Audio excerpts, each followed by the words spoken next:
Bob Schuman, fiduciary financial planner and registered investment advisor. Thank you for joining us on part 6 of From Atom Bomb to Perfect Portfolio, How to Capture Real Returns.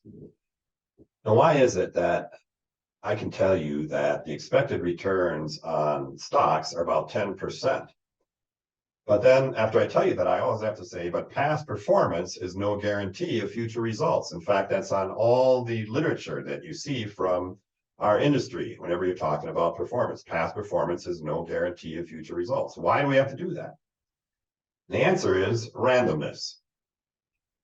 Realized returns, the returns that we actually get, are always random. And the best way to illustrate that is to share my screen and tell you a story. So here we are, from Atom Bomb to Perfect Portfolio, capturing real returns.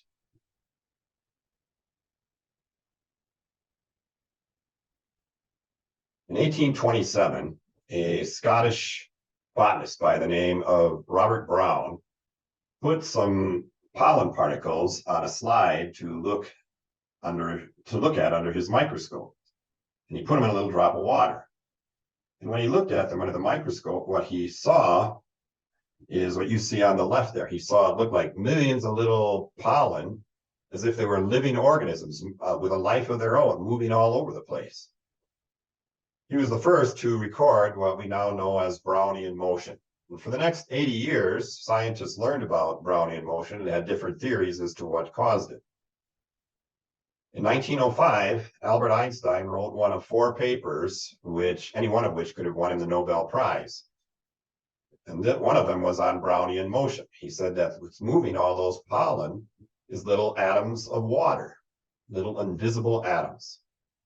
And you can see the yellow circle there is trying to show you how they're moving so fast, but that's tracing one of them. And on the right, you see 3 pollen particles moving. Now, when you look at those 3 movements, what I want you to see is the returns of 3 different stocks or a mutual fund over a month. They're moving the price is moving randomly. You know, when we as investors, we see these patterns, and they're not real. They're not, what's the best way to say this? They're patterns, and stock market returns are random. There is no pattern to them. Here you can see, for example, the randomness of different sectors of the stock market: communication services, consumer discretionary products. And you can see every year it's a different sector that's number 1, a different sector number 2. It's randomness, like those particles. Here's the randomness of returns of U.S. large cap, different asset classes or styles of stocks. Large cap value, small cap. You can see in 2008, it's the 1-year government bond. Then in 2009, it's emerging markets. It's total random. You cannot predict which is going to be number 1, which is going to be number 2. They're totally different. Here's the equity returns of developed markets by countries. Same thing. 1 year it's Austria that's number 1, then Canada, Spain, Finland, Norway. You know, they just keep switching. It's random. I want you to see those particles or atoms.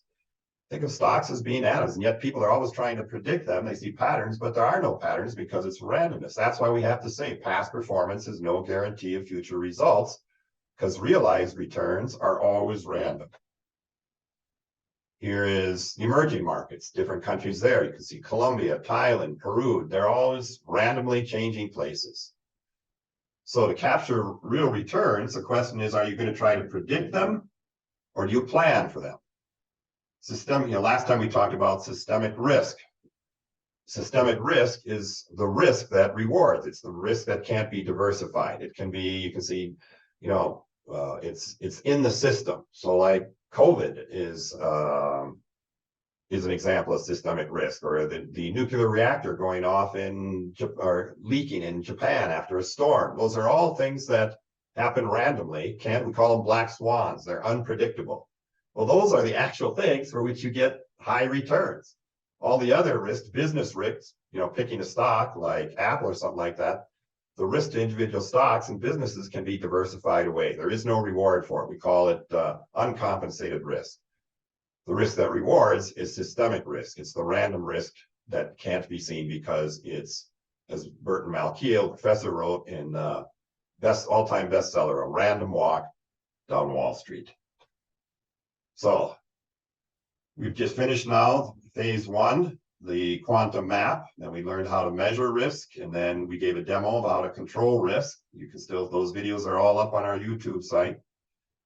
Then we went through phase two, that time and money are a mental construct, an illusion, and that real returns happen in continuous time, space-time, and that we have to make sure that we are only taking the risks that reward, the market risks, to capture the random or realized returns.